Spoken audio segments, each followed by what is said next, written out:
Dawkins thinks the God of the Bible is evil, and on the other hand, elsewhere he says there is no evil. Who's one person that you disagree with, maybe that you've learned the most from? Somebody that you just vehemently disagree with? You mean outside of my wife?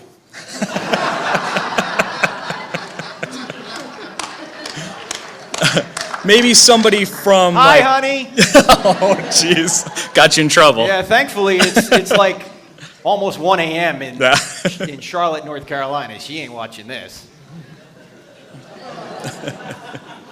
You mean like an atheist writer or something? Yeah, just somebody that you disagree with that maybe has a completely opposite point of view than yours that kind of helped you, develop some of your ideas, or, that has really been maybe like a foil. You know what I mean? Those are sometimes good in our lives. Oh, right? yeah. No, I think if you read a book like The God Delusion by Richard Dawkins,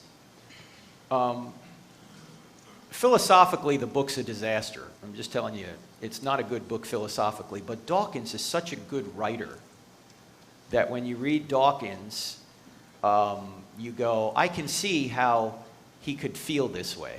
I don't think he's right, but I can see how he could feel this way. Dawkins famously has that quote, "The God of the Old Testament is arguably the most unpleasant character in all of fiction, jealous and proud of it, a petty, unjust, unforgiving control freak, a vindictive, bloodthirsty ethnic cleanser, a misogynistic, homophobic, racist, infanticidal, pestilential." He goes on and on, And it's so good the way he puts it.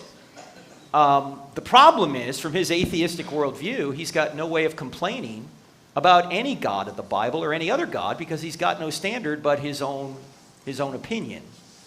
And it's odd because on one hand, Dawkins thinks the God of the Bible is evil, and on the other hand, elsewhere he says there is no evil, there is no good, there's just blind, pitiless indifference, and we just dance to our DNA.